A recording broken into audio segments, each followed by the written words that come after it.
Shabbat Shalom familia, que el Eterno los bendiga a todos. Damos gracias al Padre que nos permitió llegar a este tiempo, a este espacio sagrado del Shabbat, a este tiempo en el cual el Padre nos permite, nos abre una puerta espiritual, dimensional, para encontrarnos con Él y poder presentarnos de una manera que Él quiere tener con nosotros intimidad espiritual. Así que agradecidos con todos, cada uno de ustedes que están acá, gracias por la puntualidad. Vamos a orar para entrar al tema de esta noche. En Shabbat estudiamos lo que es la Parashá. En esta oportunidad nos corresponde la Parashá número 7, una Parashá muy especial, muy hermosa. Amén. Y creo que vamos a tener bastante que estudiar, aunque la estudiamos todos los años. Del tiempo que tenemos de estar estudiando Torah, siempre encontramos información nueva, siempre el Padre nos va llevando a aguas más profundas en el conocimiento de la verdad, en el conocimiento de la palabra. Así que hermano, seamos receptivos en esta noche para lo que el Padre tiene para nosotros. Oramos. Baruch atah Adonai Eloheinu melech haolam asher bahar banu mikol ha'amim v'natan lanu et torato. Baruch atah Adonai divrei haTorah. Bendito eres tú, Adonai, Elohim nuestro, soberano del universo, que nos has escogido entre todas las naciones y nos has entregado su Torah. Bendito eres tú, Adonai, dador de la Torah. Gracias te damos, Padre, por dejarnos llegar a este tiempo especial del Shabbat. Gracias por tu infinita bondad, por tu infinita misericordia. Gracias, Señor, por el pan, por el alimento, por el techo y por todo lo que tú nos has dado durante esta semana. Señor, nos presentamos delante de ti con corazones sinceros, dispuestos para que tú nos hables. Que tu palabra halle cabida en nuestros corazones. Que tu palabra produzca fruto en abundancia. Que donde quiera que nos escuchen a través de esta bendita palabra, Señor, las vidas sean transformadas, que haya sanidad, que haya liberación, que traiga salud y consuelo al alma y al cuerpo afligido. En el nombre y por los méritos de la Don Yeshua HaMashiach. Amén y amén. Gloria a su nombre. Amén, amén. Bien, familia, compartimos acá el material de estudio de esta Parashá, Parashá Vayetzet, que significa y salió. ¿Okay? Esta parashá se encuentra en el libro del Génesis, el libro que estamos estudiando, Bereshit, su nombre hebreo, que va desde el capítulo 28, versículo 10, hasta el capítulo 32, versículo 3. Amén. Ahí se encuentran ubicadas las 7 aliyot. Amén. Y agradeciendo siempre a los hermanos, a las hermanas que nos ayudan siempre con las lecturas que compartimos en las redes sociales para que también la audiencia pueda ir escuchando. Y cuando ya llegamos a esta semana, entendemos, sabemos de qué trata este material. Amén. Siempre utilizamos lo que es la metodología de estudio. Amén. Y la escalera educativa para poder discernir un poco mejor. Amén. Comprender más a profundidad lo que es el estudio de la palabra, ya que el estudio no es simplemente una lectura pasajera, es bastante profundo. Bien, así que como hemos dicho, hermano, también en este año estamos tratando de tomar ciertos puntos importantes. Son 7 aliyot. Amén. Como vemos acá, son 7 aliyot, más la Haftarah y la Mishnah Natzarita, que es el Brit Hadashah. Y se nos haría imposible poder tocar todos los puntos. Amén. Aunque en otras ocasiones hemos tratado de hacerlo, se nos hace bien difícil, hay que correr bastante.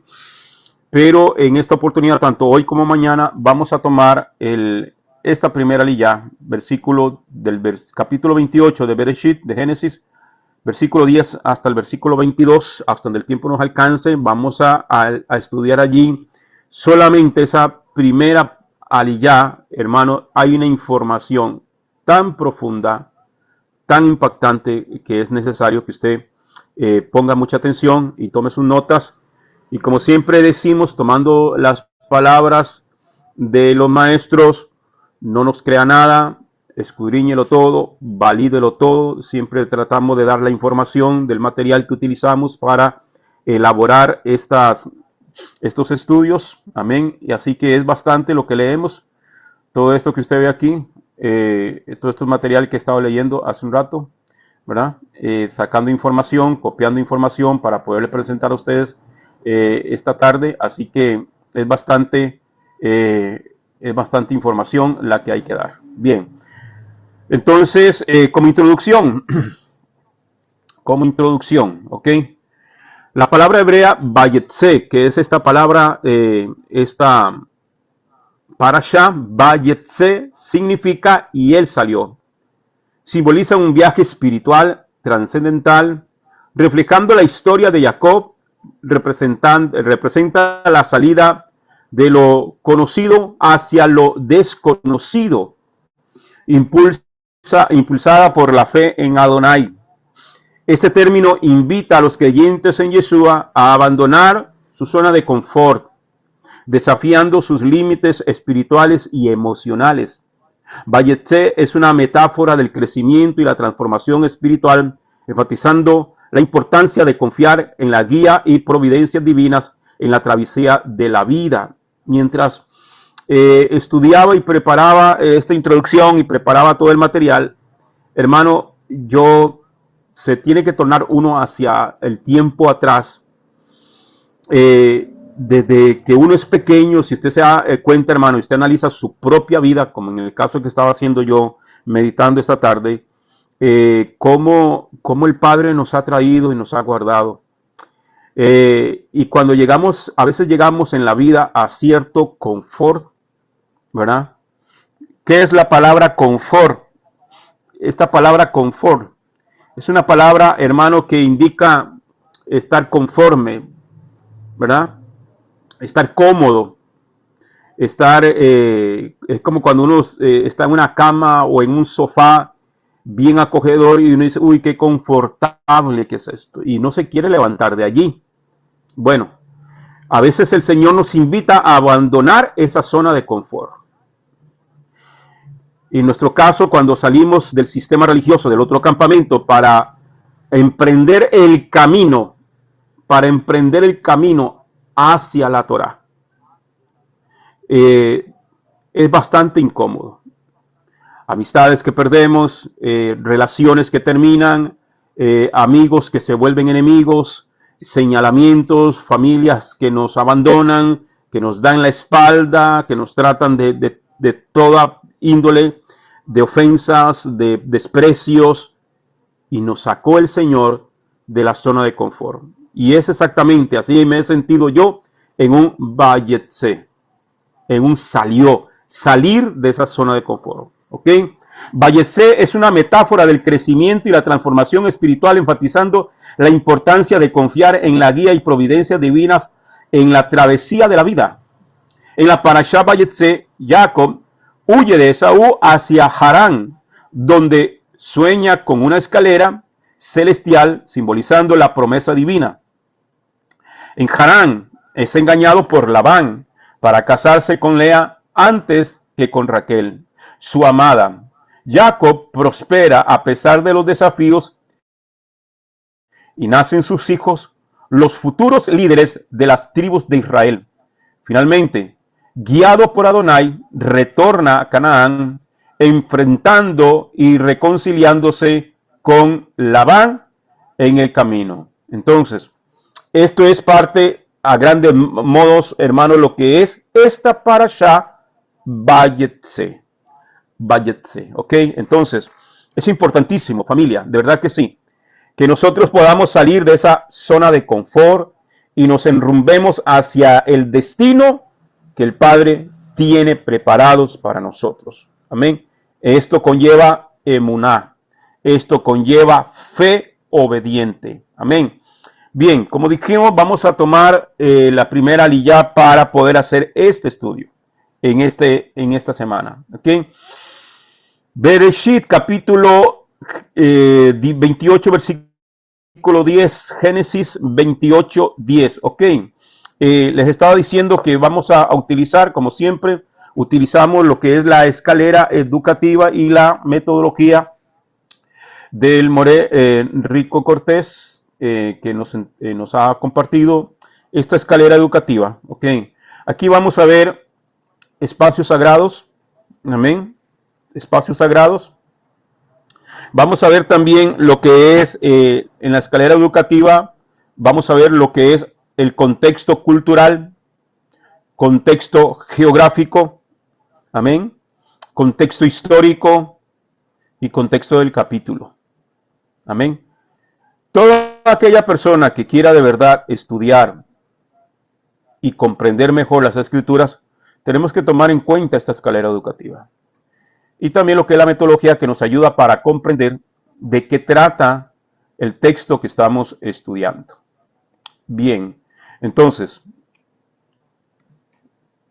dice en Génesis 28:10, dice, Jacob pues salió de Beersheba y se dirigió a Harán. A Harán. Miren, estaba viendo, hermano, entre los documentos que estaba leyendo para preparar este material, mire de dónde sale Jacob, Beersheba. No sé si lo logran ver ahí o lo agrando más. Vamos a agrandarlo un poquito más. De este punto es Beersheba. Pasa por Hebrón, Betlehem, que es Jerusalén aquí también, Betel, Shequem. Ok, entonces, miren qué increíble, porque el primer lugar donde él llega es a Betel. Ahí es donde hace su parada, ok. Itinerario de Jacob. Jacob tomó por el camino de la cadena central que va de la zona ondulada de Beersheba por Hebrón, Betel, Siquén, hasta unirse con la arteria principal en el gran camino central en Betzán. ¿Okay? Debe haber necesitado un par de días para ir desde Beersheba hasta Betel, 100 kilómetros. En 2 días caminó 100 kilómetros. De este punto hasta Betel, aquí hay 100 kilómetros. Pero ¿hasta dónde tenía que llegar él? Hasta Harán, hasta aquí. Entonces, sigamos leyendo el comentario.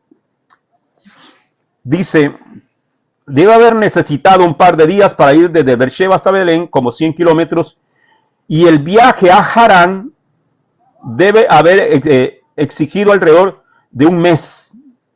Un mes. De Betel a Harán. Un mes. Unos 900 kilómetros. Hermano, 900 kilómetros. Donde no hay bus, donde no hay tranvía, donde no hay ferrocarril, donde no hay avión. 900 kilómetros. Aproximadamente dice que un mes, alrededor de un mes caminando para llegar al lugar donde él tenía que ir. ¿Ok? ¿Dónde es Harán? Harán es un lugar en lo que hoy conocemos como Turquía. ¿Ok? Para que nosotros tengamos el contexto geográfico y nos hagamos la idea en nuestra cabeza, en nuestros sentidos, de cuánto fue lo que tuvo que viajar este hombre. Esta salida de Jacob representa las 3 diásporas que sus hijos experimentarían en el futuro.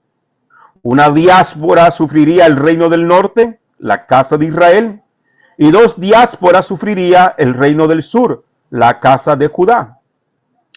El primer destierro y el más grande es el de las 10 tribus que empezó en el año de 700 antes de la era común o antes de Mashiach, con la invasión de Asiria. Ese destierro todavía no ha terminado, porque todavía las 10 tribus no han regresado, aunque hay representación de las 10 tribus en Judá, en Israel.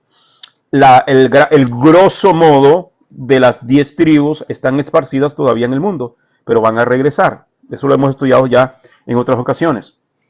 Ok, entonces, sin embargo, los profetas hablan de la vuelta en los últimos tiempos de la casa de Israel, la casa de Joseph y Efraín, que es como se le conoce a las tribus del norte, que son los desterrados de las 10 tribus del norte de Israel.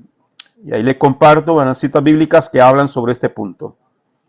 La casa de Judá, el pueblo judío ha experimentado 2 destierros.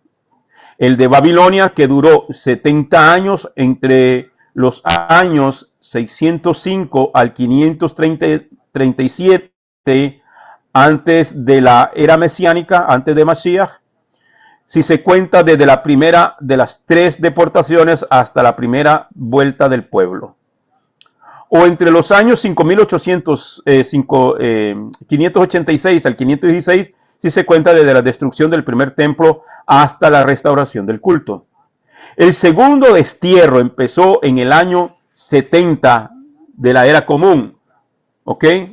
El año 70 después de Mashiach, después de Yeshua. Si se cuenta desde la destrucción del segundo templo, y como todavía no se ha reiniciado el servicio en el tercer templo, este destierro no ha terminado completamente. ¿Por qué?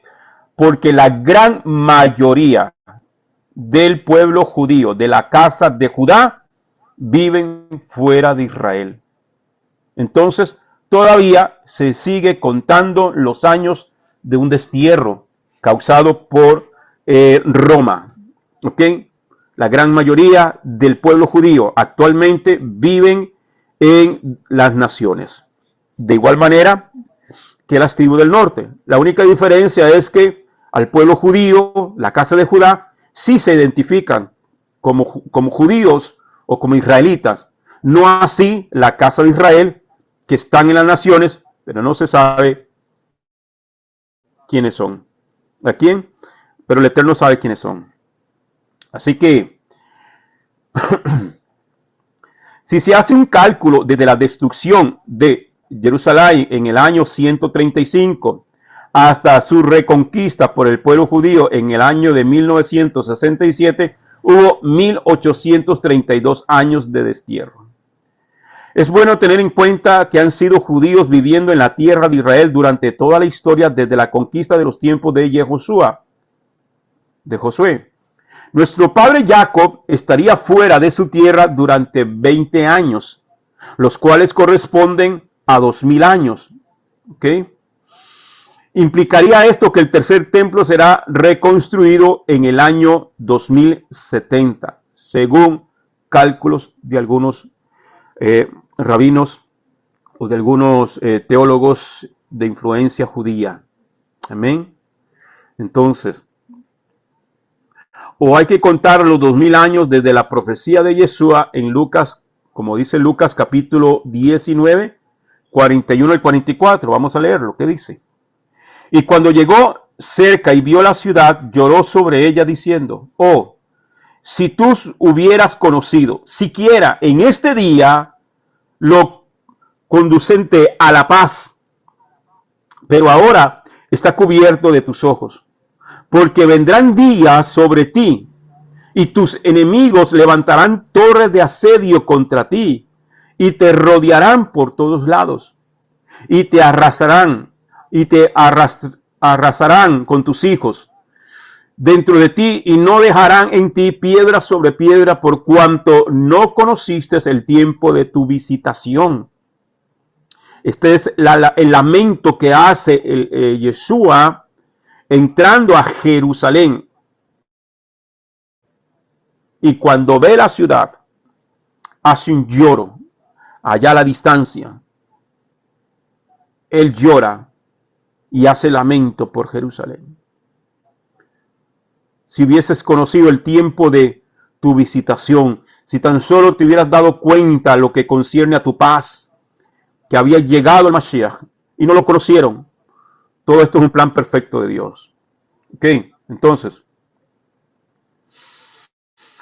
esa profecía fue pronunciada según algunos cálculos el 10 de Nisan, el 10 de Abib, que corresponde al 22 de abril del año 31 de la era común, el año 31 de la época de Mashiach.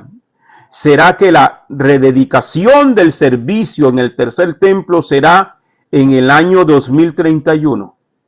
El tiempo nos dará la respuesta. Todo esto, hermanos, cuando uno comienza a leer y comienza a leer ciertos libros y ciertas informaciones, como que le va haciendo clic a muchas cosas. Los acontecimientos que estamos viendo en el mundo actual, todo lo que está pasando en Israel. Yo le aconsejo, hermano, ahorita todo como que la mirada y la atención está puesta en Venezuela, sí, pero hermano, con el rabito del ojo miremos Venezuela, pero nuestra atención tiene que estar puesta en Israel. Y lo que se aproxima y los acontecimientos que se van dando, todo nos va dando, amados hermanos. Amén, de que el tiempo del cumplimiento está muy cerca. Sí sé que de aquí al 2030 algo grande tiene que pasar. Proféticamente hablando, escatológicamente hablando, hermano, tenemos que estar listos y preparados. Amén. ¿Por qué? Porque vienen cosas fuertes, no solamente para Israel, sino para las naciones y para los creyentes en Mashiach, aquellos que guardan la Torah y mantienen la fe en Mashiach. ¿Ok? Génesis 28, versículo 10 al 11, vamos a leer. Jacob pues salió de Berseba y se dirigió a Harán y llegado a cierto lugar,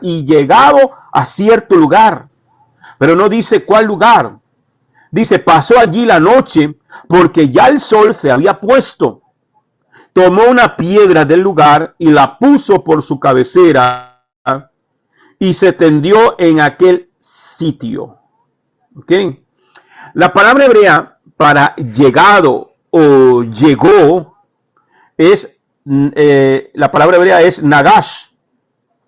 Encontramos con el H50, 66, que significa, entre otras cosas, acercarse, ofrecer, presentar, venir, alcanzar, y en la misma raíz, o proviene de la raíz, pagá, que es del 6293, que también significa orar, interceder, pedir, rogar, suplicar. Llegó a un lugar, quiere decir que Jacob levantó un clamor en ese lugar. Amén. Es donde usted y yo oramos, clamamos antes de dormir. Amén. En el sentido simple del texto, Jacob se topó en ese lugar, pero como la palabra usada también implica hacer contacto directo e intenso con algo, se puede entender que Jacob también oró en ese lugar. Eso estoy más que seguro, que Jacob no fue que simplemente agarró la piedra y se acostó. No, es la oración. Es decir, que su llegada a ese lugar no fue una coincidencia, sino que fue guiado allí.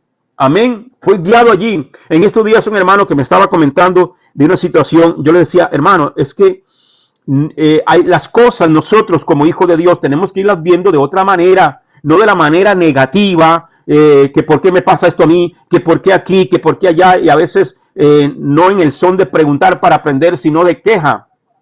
Digo, porque hay cosas que cuando el Señor quiere llevarnos a un lugar, nos va cerrando, nos cierra este lado, nos cierra este otro lado, para que nos vayamos por el centro hacia el lugar que Él quiere llevarnos.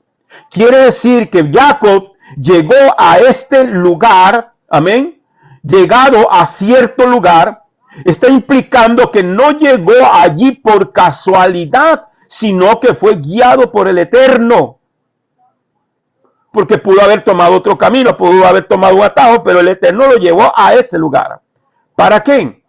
Fue guiado ahí para, número uno, entenderlo como una respuesta a su oración. 2. En este lugar aprendería acerca de cómo opera la oración en el mundo espiritual.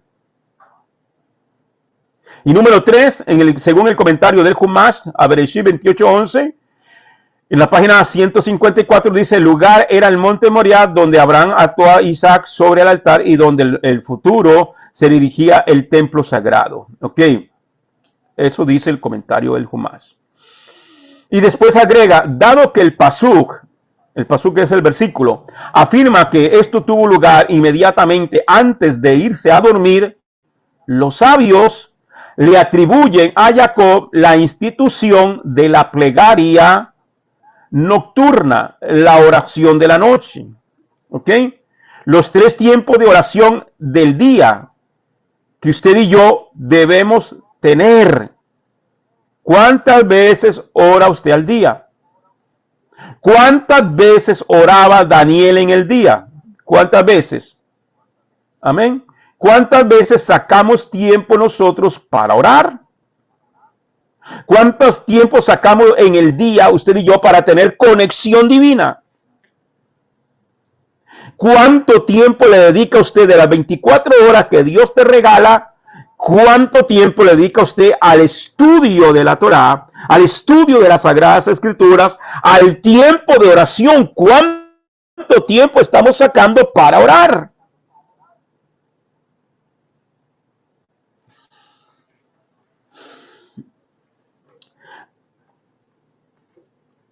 Y hacer un comentario, pero mejor no. Mejor me lo reservo. Ok, entonces, los 3 tiempos de oración del día son la plegaria nocturna, que se llama Arbit. Arbit. ¿Por qué la plegaria? ¿Por qué comienza la número 1? ¿Por qué la número 1 es la plegaria de la noche? ¿Por qué la plegaria de la noche es la número 1? ¿Quién me dice? ¿Por qué? ¿Por qué cree usted? ¿Por qué la oración de la noche es la primera? Porque ahí comienza el día. Ahí comienza el día. Ahí comienza el día. Perfecto. Entonces es la primera oración del día. ¿Ok? Porque ahí comienza el día. La caída del sol comienza el día según el calendario bíblico. Entonces, la número 2 es la plegaria de la mañana, que se llama Shaharit. La oración de la mañana. La oración Arbit, por ejemplo, se comienza desde la caída del sol hasta antes que aparezca el sol. Hasta antes que amanezca. Entonces, todo lo que son las horas oscuras de la noche, ahí está Arbit. Usted puede hacerlas en cualquier ese momento. No es que hay una hora específica y que si no lo hiciste a esa hora ya no cumpliste. No, tienes ese espacio. El Shaharit es desde que aparece el sol hasta después de hasta antes de las 3 de la tarde. Y a partir de las 3 de la tarde hasta la caída del sol, hasta antes de la caída del sol, es la minja. ¿Ok? Esos son los tiempos de oración. Para que lo tenga en cuenta. ¿Ok? Entonces, la plegaria de la tarde se llama minja. Entonces tenemos Arbit, Shaharit y minja. Si estuviéramos haciendo examen, eso sería pregunta de examen. En Génesis 28, 12 al 13 dice, y tuvo un sueño. He aquí una escalera apoyada en la tierra, cuya parte superior alcanzaba los cielos. He aquí los ángeles de Dios subían y bajaban por ella. He aquí, Yuhebajé estaba en pie sobre ella y dijo, yo soy Yuhebajé, tu Dios, Dios de tu padre Abraham y Dios de Isaac. La tierra sobre la que estás tendido te la daré a ti y a tu descendencia. Sueños, hermano, yo creo que a todos Dios nos ha hablado en dado momento en sueños. A mí me ha hablado muchísimo en sueños, muchísimo, en muchas ocasiones. Para venir a Torah, el Señor me habló en un sueño. En mi anhelo y en mi deseo, mi sinceridad con Él, yo le dije, Señor, guíame al camino de la verdad. No me dejes, no permitas que yo sea engañado, ni dejes que yo en mi ignorancia engañe a nadie. Por favor, guíame a la verdad. Y en un sueño, eso fue en el 2018, estaba en Alemania, el primer día que llegué a Alemania, el Señor me habla en ese sueño. Y el Señor me habló y me dijo, si quieres conocer la verdad, estudia la Parashá. Yo ni sabía que existía esa palabra y míreme ahora enseñando para allá. Y fue así que yo pude venir y conocer el camino de la Torá. Pude venir a la Torá. En estos días que escuchaba el hermano Juan Soaster, él decía, ninguno de nosotros estamos regresando a la Torá, como dicen algunos, regresando a la Torá. No, es que nunca estuvimos en Torá. Ahora es que estamos llegando a la Torá. En mi caso fue a través de ese sueño. Amén. Y entonces Jacob tiene un sueño donde él mira una escalera de arriba hasta abajo. ¿Ok? Y por esa escalera ángeles subían y ángeles bajaban. ¿Cómo es la escalera? ¿Cómo nos figuramos nosotros la escalera? Amén. Ahorita lo vamos a ver. Entonces, tengo este comentario de Zondervan, del comentario ilustrado. Zondervan dice, escalera, comentario de Génesis 28:12. Por el hecho de que los mensajeros de Dios aparecen pasando entre los reinos en el sueño de Jacob, está claro que está viendo un portal al cielo. Dichos portales se visualizan como escaleras en oposición a escaleras. Ok, ahorita lo vamos a ver. En la mitología antigua, ok. Entonces, aquí está hablando en oposición a escaleras, que no es la escalera como nosotros nos imaginamos. También está representado arquitectónicamente en los sigurats. En los sigurats, ok. Recordemos que estamos aquí entendiendo Génesis. ¿A quién se le está dando este relato? ¿A quién se le está dando este relato? ¿A nosotros o para quién era dirigido? Recordemos, la Biblia fue escrita para nosotros, sí, pero no fue dirigida a nosotros. La audiencia original, ¿quién es la audiencia original? Israel. El Israel que viene saliendo de Egipto. El Israel que está caminando por el desierto. Esa es la audiencia original. Entonces tenemos que ubicarnos en la época de ese Israel, del concepto teológico, la cosmovisión que ellos tenían de las cosas.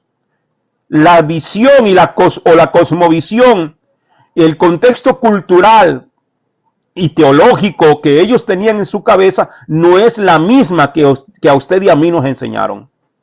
Entonces, también está representado arquitectónicamente en los sigurat de la antigua Mesopotamia, que se construyeron para proporcionar la escalera para que los dioses descendieran y fueran adorados en sus templos. Jacob no está viendo un sigurat, pero está viendo el portal de la escalera entre el cielo y la tierra que los sigurat fueron diseñados para proporcionar, ¿ok?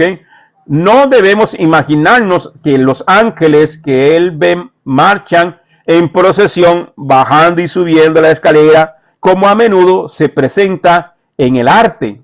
Más bien ve mensajeros, amén, mensajeros, que es lo que significa la palabra ángeles, que en hebreo es malach, malachim, ángeles, malach, ángel, malachim, que la traducción literal es mensajeros. ¿Qué son los ángeles? Es la pregunta. ¿Qué son los ángeles? Los ángeles son mensajeros. Cuando alguien dice que vio un ángel, tiene ese ángel, si es un ángel, si es un mensajero, si es un malaj de Adonai, tiene que traer un mensaje. Si no, no es del Eterno.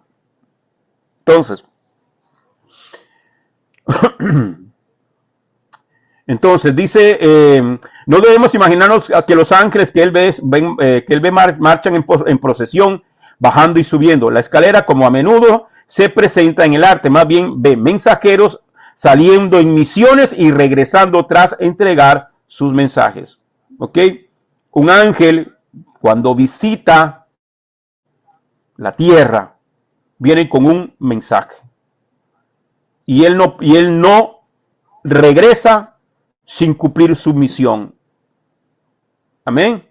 Lo vemos en el caso de Daniel. Dice la escritura en Daniel 9, si mal no recuerdo, que Daniel comenzó un tiempo de entrega, de oración, de ayuno, 3 semanas, orando, clamando, pidiéndole al Señor una respuesta. Y a la tercera semana descendió el ángel mensajero. En lo que es el estudio de la angelología, hay diferentes rangos. Los ángeles mensajeros son los más comunes que nosotros podemos conocer. Y cuando el ángel desciende y le da el mensaje a Daniel, le dice: Daniel, muy amado eres. Desde el primer día fue escuchada tu oración. Descendí para darte la respuesta que el Eterno te mandó. Mas el príncipe de Persia se me opuso, hasta que vino Miguel y sus ángeles. Ahí habla de otro rango. ¿Cuál rango? El de los ángeles guerreros, que tuvo que venir para que él pudiera pasar a dejar el mensaje. Es importante la oración cuando nosotros estamos buscando, familia, cuando nosotros estamos buscando la respuesta a algo. ¿Por qué no recibo respuesta? ¿Qué está pasando? Bueno, hay que hacer guerra espiritual, hay que luchar, hay que orar, porque nuestra lucha no es contra carne, no es contra sangre, no es contra, sino principados y potestades y huestes espirituales de maldad en las regiones celestes. ¿Cuáles son las regiones celestes? En los aires. Entonces, el ángel mensajero desciende para dar el mensaje. Entonces,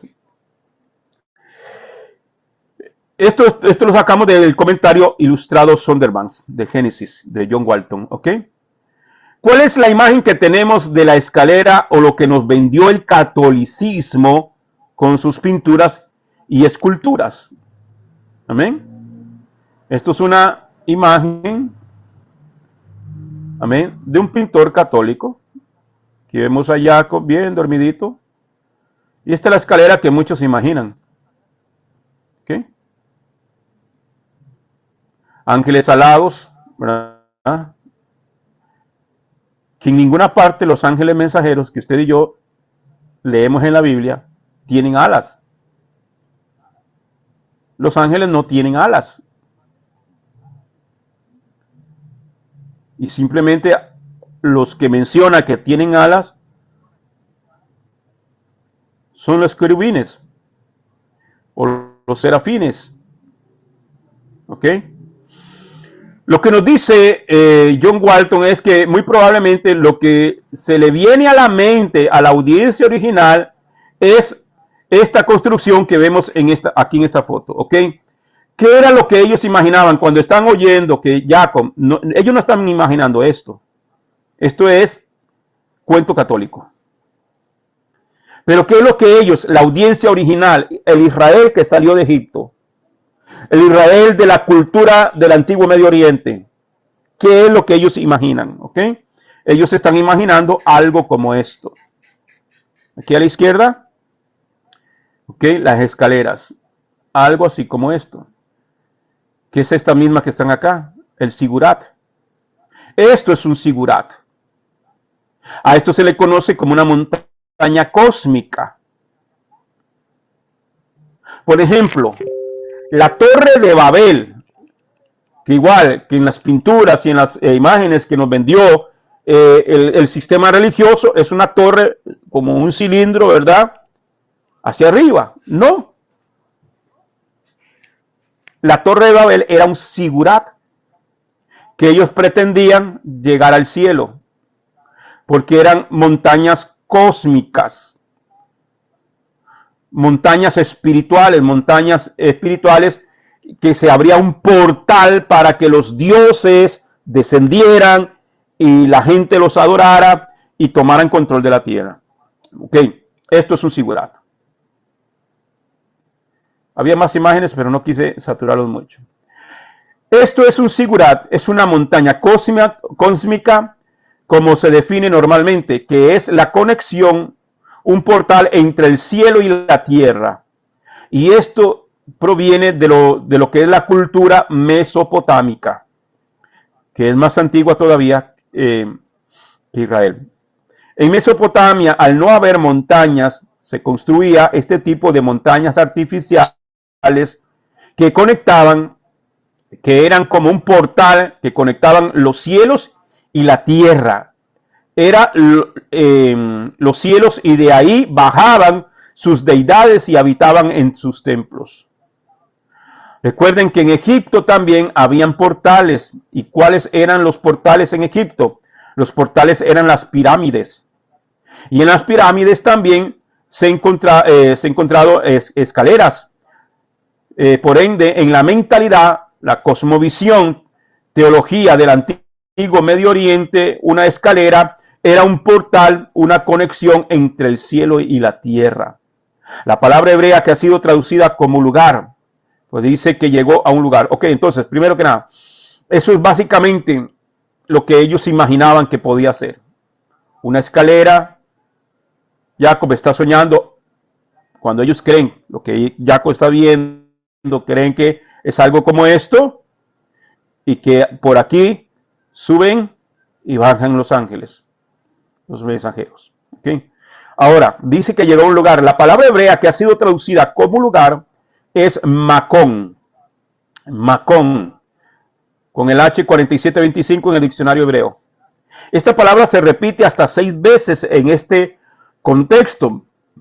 Y como aparece en Génesis 22, 3 al 4, como una referencia a Moriah.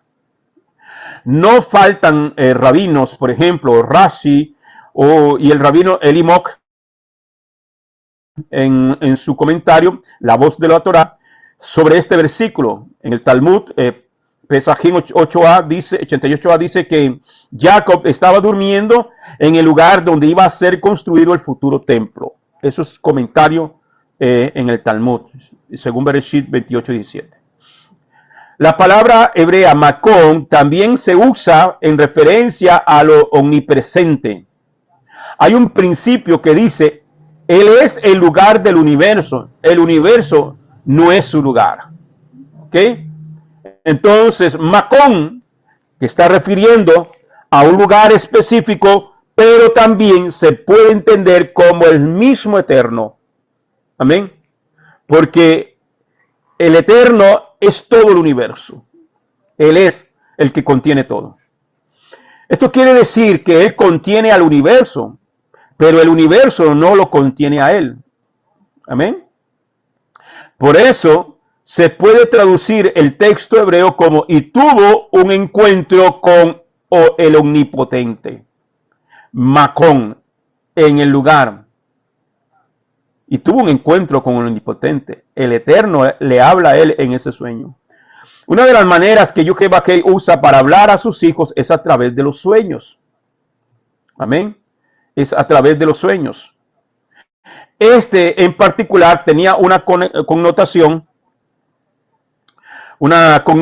profética muy especial. Una connotación profética muy especial. Hay varios midrashim que hablan de este evento. Uno de ellos es Vayikra Rabá 29:2. Dice que eran los ángeles de los 4 imperios futuros que iban subiendo por la escalera para luego caer y así perder su poder sobre el pueblo judío.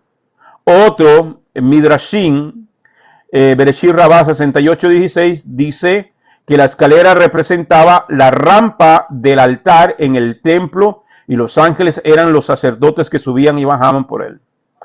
El mismo Midrash dice que la escalera era el monte Sinaí, donde subían y bajaban Moshe y Aarón.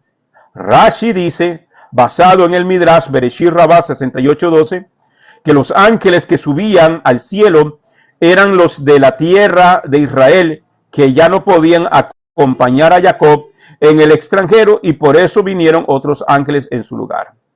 Tenemos que tener en cuenta que el Midrash está basándose en una palabra o una expresión del texto hebreo y monta una historia más o menos fantasiosa para ilustrar esa palabra o expresión sin que esa historia sea necesariamente verdadera. O sea, es la forma en que los rabinos de la época podían mirar o hacer conexiones con esto. El Midrash nos ayuda a recordar los giros irregulares y las expresiones particulares del texto sagrado, pero no debemos confundir la verdad con las parábolas. Las escrituras enseñan que nuestras oraciones hacen que los ángeles de Elohim sean enviados por él. Tenemos el ejemplo de Daniel capítulo 10, donde está escrito: entonces me dijo, no temas, Daniel, porque desde el primer día que tú determinaste entender y humillarte a ti mismo delante de Adonai Yehová, tu Elohim, tus palabras han sido oídas y yo he venido a causa de tus palabras. El relato que le estaba diciendo anteriormente. Amén. Desde el primer día, desde el momento en que tú dispusiste, amén, determinaste entender y humillarte a ti mismo. Aquí la palabra humillarse es el ayuno, la aflicción del alma. Significa que Daniel se sometió, amén, a buscar, a entender lo que estaba aconteciendo y lo que vendría para el futuro. Qué estaba pasando y qué iba a pasar. Y para esto tenía que meterse en la presencia de Dios en ayuno y oración. El ayuno y oración, amados hermanos, no es para que Dios te dé el carro último modelo. No es para que te den una casa con piscina. No, el ayuno y la oración es para humillarnos delante de Dios, para tener una conexión espiritual con Dios, para poder recibir respuesta de Dios.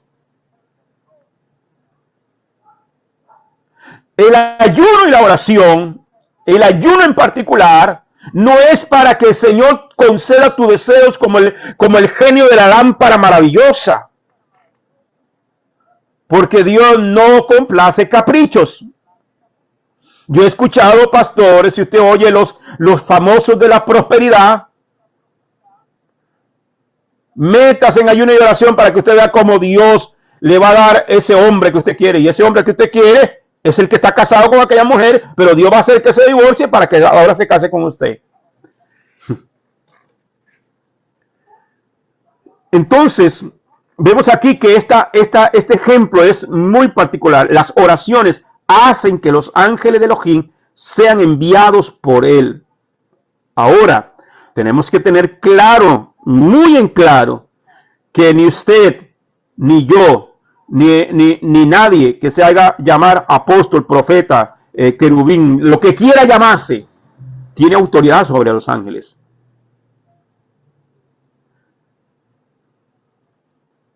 Que el abuso en el sistema religioso que dice, yo le doy las órdenes a los ángeles porque se me quedaron unas joyas allá en el hotel y yo le dije a los ángeles, ¿qué están haciendo aquí? Vayan y me traen las joyas. Y fueron y me las trajeron.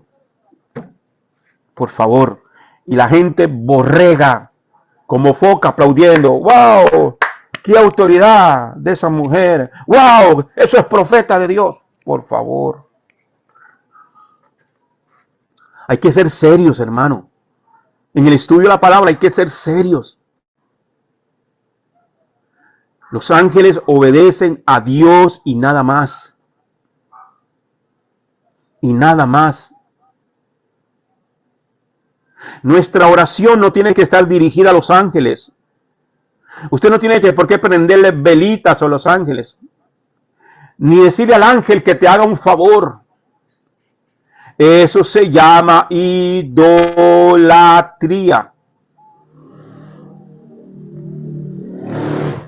Que le pida al ángel Miguel, que le pida al ángel Gabriel, que le pida al ángel Rafael, que le pida al ángel no sé cuál. No. Los ángeles obedecen a Dios. Cuando usted y yo nos humillamos delante de Dios, buscamos su rostro, buscamos respuesta en Dios, no en el hechicero, no en el curandero, no en nada que tenga que ver con el paganismo.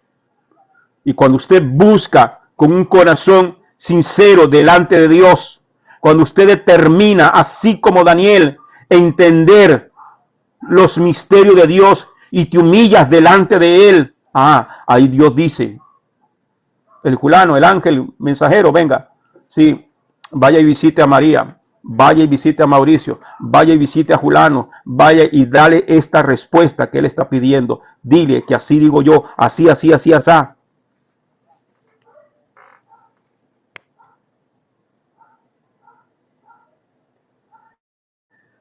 El Eterno escuchó la oración del profeta y envió uno de sus mensajeros para darle la respuesta. Este ángel le dijo, yo he venido a causa de tus palabras. Yo he venido a causa de tu oración. La respuesta, no hay respuesta si no hay oración, si no hay clamor, si no hay sometimiento, si no hay obediencia, si no hay búsqueda sincera. No una oración wichiwachi allí, de buenos días o de buenas noches.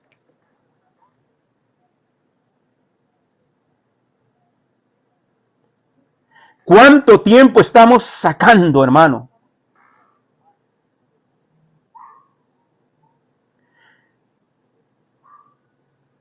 Han habido personas que cuando le hemos dado lectura para las Aliyot, y me dicen, sí, siempre les pregunto, hermano, ¿usted me puede ayudar? Hermano, ¿usted me puede ayudar? Sí, claro que sí, hermano.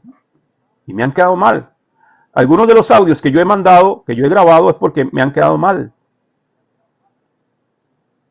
Ay, hermano, disculpe, es que no tuve tiempo. Entonces yo digo, si no tiene, ¿cómo no tuvo tiempo para hacer una lectura de 3, 4 o 5 minutos? Máximo, 7 minutos máximo. En 24 horas. Pero se hacen llamar ministros, pero se hacen llamar pastores, o se hacen llamar profetas. Entonces, si no tuviste tiempo para hacer una lectura, no tuviste tiempo para orar en una semana.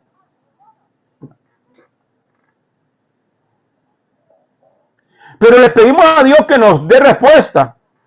Y entonces, como no oramos, como no nos humillamos, como no buscamos ahí en la intimidad, en el cuarto, a solas con Dios, entonces nos vamos para la iglesia tal, porque están anunciando que viene el tal profeta o la tal profeta, que Dios les revela muchas cosas, y entonces prefiero ir a buscar la respuesta en el hombre antes que buscar la respuesta en Dios.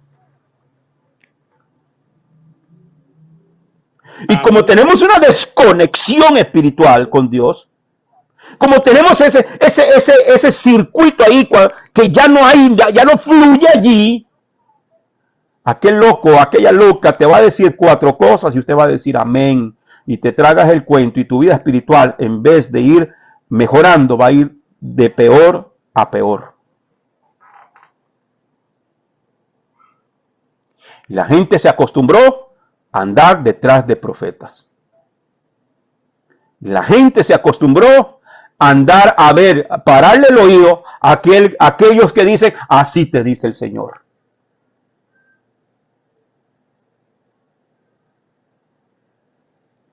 Se fueron los amenes, los aleluya y los gloria a Dios.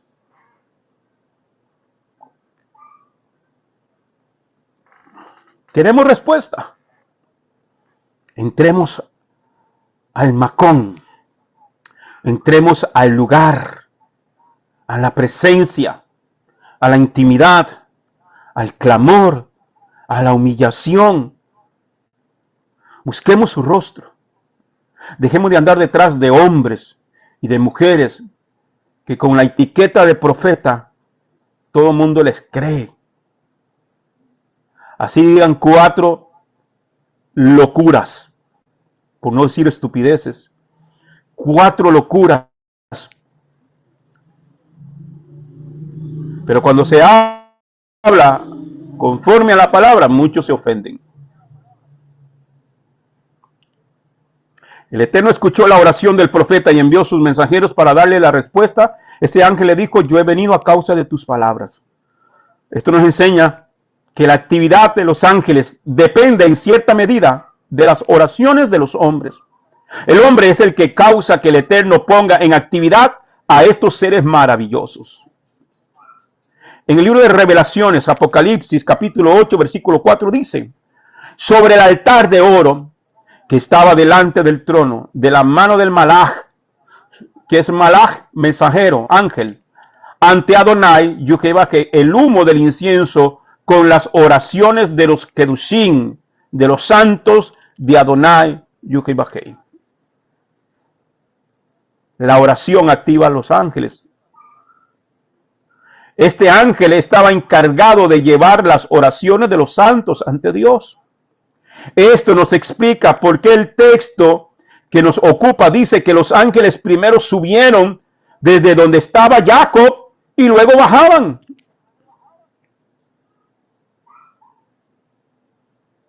Los ángeles subían. No dice que los ángeles bajaban y luego subían. No, dice que los ángeles subían y luego bajaban. Porque los ángeles están subiendo aquí, como lo dice este texto de Apocalipsis. Lean la versión que usted tenga en casa. De la mano del Malach subió ante Adonai, Yuhebahei.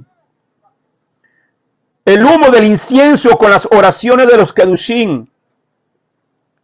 Es una metáfora, una simbología de ese humo que sube. El incienso es como el incienso, cuando usted prende un incienso, ese olor que suelta, esa fragancia. Un ángel está encargado de llevarle la oración de los santos a la presencia del Eterno para que el Eterno le dé respuesta. Por eso los ángeles que ve Jacob en el sueño primero suben y luego bajan. Porque él oró antes de dormir. Recuerde, viene saliendo, ha caminado 100 kilómetros. Camine usted 100 kilómetros, hermano. Usted sale a caminar, a hacer ejercicio, ¿verdad? A veces. Camina 5 kilómetros y ¿cómo llega a casa? Este hombre caminó 100 kilómetros para llegar a ese lugar. Y en ese lugar oró. Y en ese lugar clamó. En ese macón. Y la presencia de Dios lo visitó. Entonces, la oración de Jacob había activado estos ángeles desde la tierra y el Eterno le mandó la respuesta desde el cielo. De esto también aprendemos que si no oramos, no son activados algunos de los ángeles del Eterno. Muchos se preguntan, ¿por qué pasó ese accidente en mi familia? ¿O por qué vino esa enfermedad? Etcétera. Quizá la respuesta está en que faltaba oración para que los ángeles guardianes pudieran recibir órdenes desde el Todopoderoso para proteger a los familiares. Si no oramos por las personas que el Eterno ha puesto en nuestros corazones, estamos parando la actividad divina sobre ellos. Hashem se ha hecho dependiente de ti. Hashem se ha hecho dependiente de ti para que ores, y así Él envía sus emisarios para intervenir en la tierra. Yeshua tuvo una enseñanza, una parábola, ¿verdad? La parábola del juez injusto y la viuda. El juez injusto y la viuda. Amén. Déjeme leerlo, ya voy a terminar con esto, hermano. Ya se me fue el tiempo. Entonces, lo importante de la oración. A veces creemos que, no, Dios lo sabe todo. Dios lo conoce todo, sí, pero Él quiere verte a ti. Nuestra oración, nuestro interés, nuestra comunión con Él, nuestra perseverancia. Vamos a leerlo. Lucas, Evangelio de Lucas, capítulo 18. Lucas 18. Amén. ¿Ok?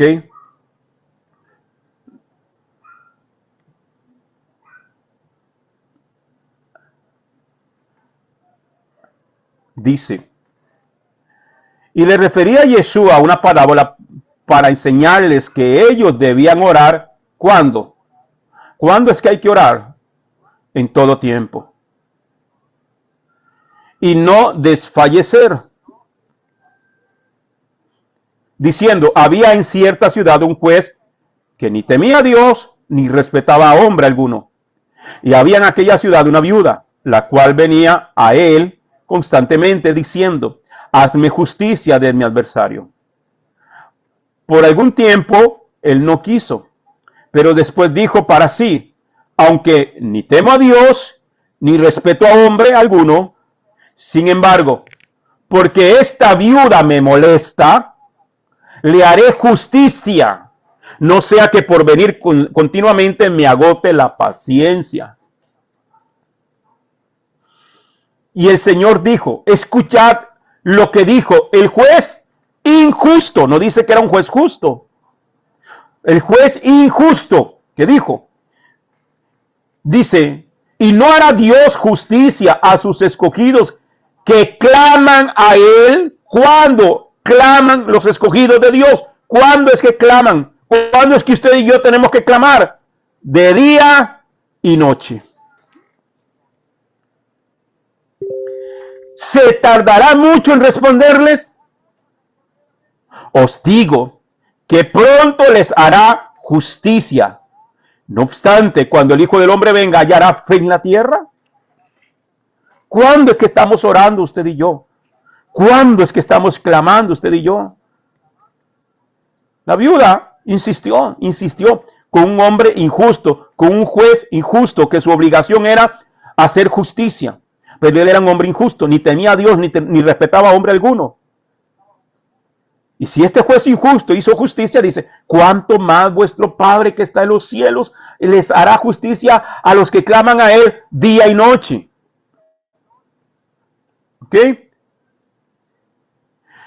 Si no oramos por las personas que el Eterno ha puesto en nuestros corazones, estamos parando la actividad divina sobre ellos. Hashem se ha hecho dependiente de ti para que ores, y así él envía sus emisarios para intervenir en la tierra. La escalera que vio Jacob es el Mesías, como está escrito en Juan 14:6. En otras palabras, Jacob estaba viendo simbólicamente a Yeshua y su ministerio de la reconciliación. Si se hace un paralelo entre el sueño y esta declaración de Yeshua, entendemos mejor cuando dice en Juan 14:6, le dice Yeshua, yo soy el camino, la verdad y la vida. Nadie viene al Padre si no es por mí. Qué gran privilegio es poder ver el plan redentor que Yahweh preparó para la humanidad desde el marco profético que nos ofrece la Torá.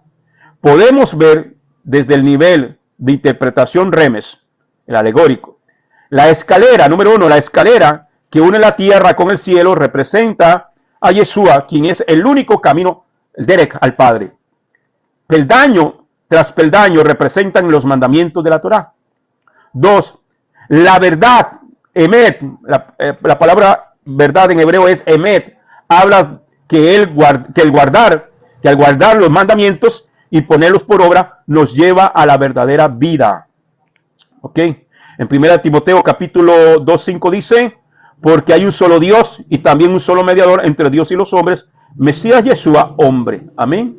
Como está escrito en 1 de Juan, capítulo 1:51, dice, y le añadió, en verdad os digo, veréis el cielo abierto y a los ángeles de Dios subir y bajar sobre el Hijo del Hombre. Amén.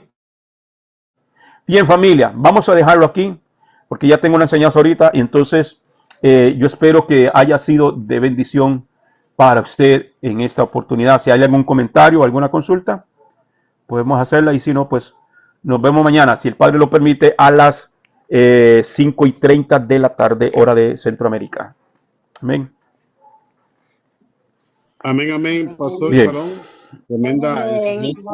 Shalom, hermano. Demasiado poderosa. Realmente esto le rompe la cabeza a uno, porque observando todo, nosotros no estaríamos yo calculo que a 1 kilómetro de donde iba a ser lanzado Daniel ya los hubiéramos desbaratado los leones, porque realmente somos muy mal en cuanto a esa intimidad total con el Señor. Así es, hermano. Es importante que, como decimos, echemos agua para nuestro molino, pongamos nuestras barbas en remojo y nos pongamos serios con Dios. Amén. ¿Alguien más? Amén, pastor, y ver esta forma en la oración y la humillación que produce que los ángeles enviados por el Señor al escuchar nuestro rogo y nuestra súplica vienen a ayudarlos a avanzar en este camino. De repente los encontramos cada día con cercos puestos, no hallamos para dónde coger porque la oración es muy limitada, o sea, es muy corta. Señor, gracias y amén. Sí, sí, sí. A veces ni eso alcanza uno, ¿verdad, hermano? A veces, como decimos, ni para darle gracias a Dios por los alimentos, oramos. Y mucho menos sacar un tiempo de oración antes de dormir. O mucho menos en las mañanas cuando levantamos y en carreras, alistándonos para una cosa, para la otra, para el trabajo, para los estudios, para lo que sea. Pero hay que hacer el esfuerzo, hermano. Siempre hay que hacer el esfuerzo. Por eso vemos en la escritura, dice que Daniel abría sus ventanas, proyectándose hacia Jerusalén, hacia Israel, y oraba y clamaba a Dios 3 veces al día. Amén. Bien, familia, si no hay nadie más, entonces vamos a orar, damos gracias al Padre y con la ayuda del Padre Celestial les espero mañana para continuar con este maravilloso estudio de esta parashá. Amén. Parashá Vayetse. Oramos. Baruch Adonai, Eloheinu melech haolam, asher natan lanu et torato, Baruch atah Adonai. Gracias te damos, Padre, por este tiempo maravilloso que tú nos has dado, eterno Rey. Bendice a mis hermanos, a mis hermanas. Dale, Señor, fuerza, dale vigor y ayúdanos, Padre. Ayúdanos, Señor, para poder hacer las cosas como tú quieres. Te pedimos que nos perdones por nuestra indiferencia, por nuestra apatía, por esa desconexión que tenemos, Padre. Ayúdanos, Señor, a seguir, Señor, el ejemplo que Jacob nos ha dejado en esta parashá, de clamar, de buscar tu presencia y poder encontrar ese lugar, ese Macón, ese lugar santo. Señor amado, ese lugar donde representa tu presencia, en la intimidad contigo, donde quiera que estemos. Señor amado, que podamos tener esa conexión. Hay muchas cosas que estamos necesitando, respuestas, pero si no hay oración, la respuesta no llegará. Padre amado, vemos a Daniel orando por 3 semanas continuas, en ayuno y oración, afligiendo su alma, humillándose delante de tu presencia, para que aquel ángel pudiera descender con la respuesta. Señor amado, tú conoces, Señor, nuestras necesidades y la necesidad de mis hermanos, y hay muchos que necesitan respuesta, Padre. Señor, que esta palabra haya cabida en nuestros corazones, y que hoy, a partir de hoy, desde este instante, desde esta noche, comencemos a buscar tu presencia con mayor ahínco, con mayor fe, con mayor perseverancia. Padre amado, con un corazón dispuesto. Gracias, Padre, por habernos dado esta santa y bendita palabra. Bendigo a mis hermanos y a mis hermanas. Padre, que lo que resta de este Shabbat lo hagamos, Señor, de una manera muy íntegra y muy, Señor, especial para ti. Gracias, eterno. En el nombre y por los méritos de la don Yeshua HaMashiach. Amén y amén. Shabbat Shalom, familia. Feliz noche. Que descansen todos. Shalom, Shabbat Roe. shalom, bendiciones para todos. Shabbat Shabbat shalom. shalom. Shabbat Shabbat shalom. shalom. Shabbat Shabbat Shalom. shalom.